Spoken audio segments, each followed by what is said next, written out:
Welcome to moms kitchen.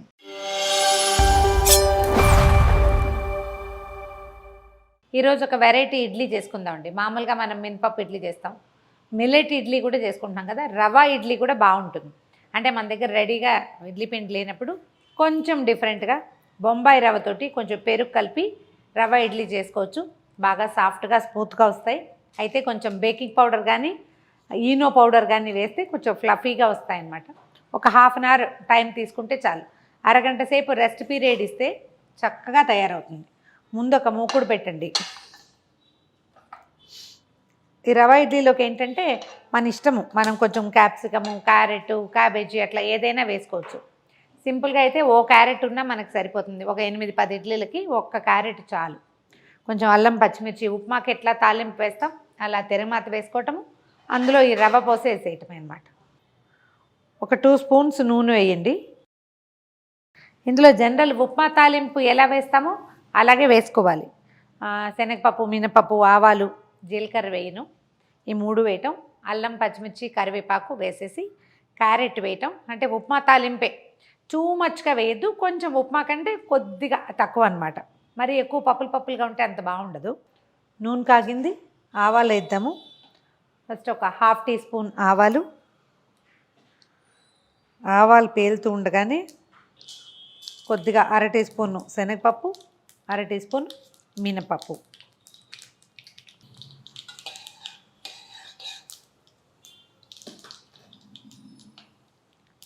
తాలింపు గింజలు వేయగానే కొంచెం అల్లం చిన్న ముక్కలు చేసి, తర్వాత ఒక పచ్చిమిరపకాయ చిన్న ముక్కలు.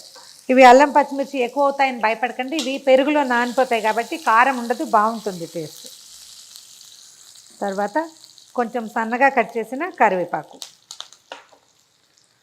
దీంతోపాటు ఒక చిటికెడు పసుపు. ఈ పసుపు వేస్తే ఏమవుతుందంటే ఇడ్లీ తెల్లగా కాకుండా చిన్న ఎలోయిష్గా వచ్చి అందంగా ఉంటుంది. పోపు వేగిపోయింది కదా, దీంట్లో ఏం చేద్దామంటే ఒక పెద్ద క్యారెట్లో సగం క్యారెట్ కూరేను అవి వేసేద్దాం. క్యారెట్ వేగిపోయాక ఇందులో 1 కప్పు బొంబాయి రవ్వ వేస్తున్నాను. మనం ఉప్మా రవ్వ అంటాం కదా, అదే.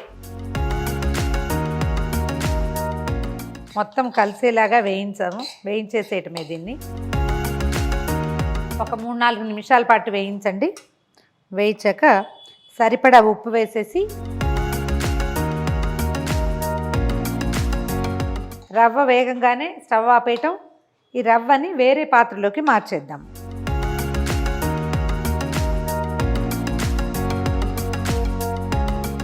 రవ్వ కొంచెం చల్లారాక ఒక 1/4 కప్పు పెరుగు వేసి కలిపేద్దాం. ఇందులో మరి కాసిన నీళ్ళు కూడా పోయచ్చు. మనం ఏ కప్పుతో, ఏ గ్లాస్ కొలతతోటి రవ్వ తీసుకుంటామో అందులో ఒక 1/4 కప్పు. ఇది ఫ్రెష్ పెరుగైనా పర్వాలేదండి, కొంచెం పులిసిన పెరుగైతే, ఒక రోజు వెయిట్ చేసిన పెరుగైతే ఇంకా బాగుంటుంది. ఈ దీంట్లో ఒక 1/2 స్పూను ఈనో ఫ్రూట్ సాల్ట్ కలపండి. ఒకవేళ ఫ్రూట్ సాల్ట్ లేకపోతే మన దగ్గర బేకింగ్ పౌడర్ ఉంటుంది కదా, అదైనా కలుపుకోవచ్చు. మజ్జిగ నీళ్ళల్లో వేసేద్దాం, అప్పుడు ఈవెన్గా కలుస్తుంది అన్నమాట.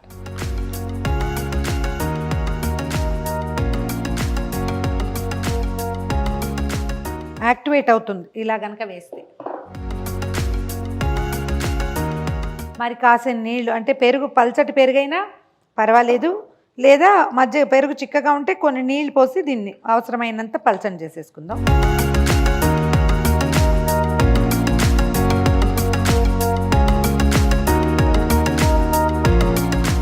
ఈ పెరుగు వేసి బాగా కలిపేసిన తర్వాత ఒక 5-10 నిమిషాల పాటు మూత పెట్టి దీన్ని పక్కన పెట్టండి. ఈ లోపల మనం ఇడ్లీ పాత్ర రెడీ చేసుకుందాము. ఇడ్లీ పాత్రలో కొంచెం నూనె కానీ నెయ్యి కానీ రాసి గ్రీజ్ చేయండి. అంటే మనం ఇడ్లీ వేస్తాం కదా, తేలిగ్గా ఊడి రావడానికి, వేస్టేజ్ లేకుండా, అతుక్కోకుండా ఉంటుందన్నమాట.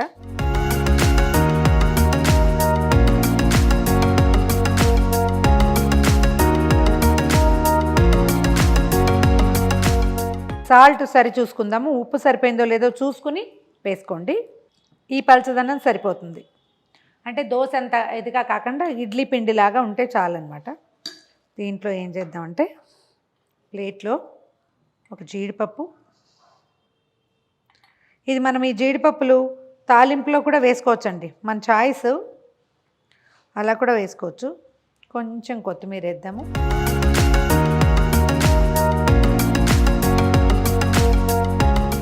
దీని మీద ఇడ్లీ పిండిని వేసేద్దాం. ఇవి మరీ ఫుల్గా వేయద్దు, మనం ఈనో వేసాం కదా, కొంచెం పొంగుతాయి.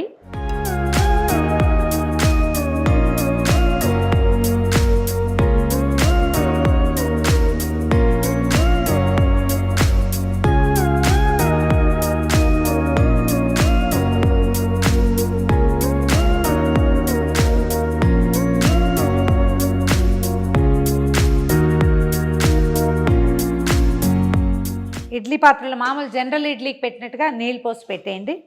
దీని మీద ఇవి పెట్టుకుందాం.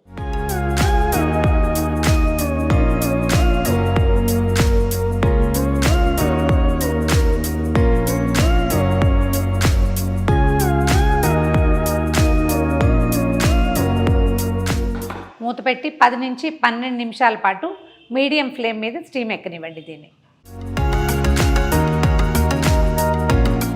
10-12 నిమిషాల పాటు ఇడ్లీలాగా స్టీమ్ చేసేయండి. స్టీమ్ కుక్కర్ సెటిల్ అయిపోయాక ఆపేసి మూత తీసేద్దాము.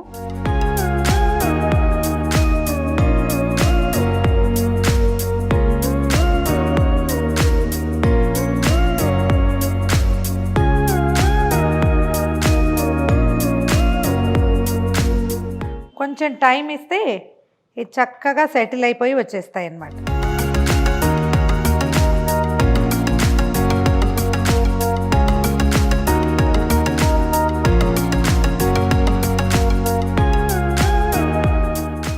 కొద్దిగా జస్ట్ స్టీమ్ చల్లారనిచ్చి దీన్ని సర్వ్ చేసేయచ్చు. కొబ్బరి పచ్చడితోటి ఎక్సలెంట్గా ఉంటుందండి.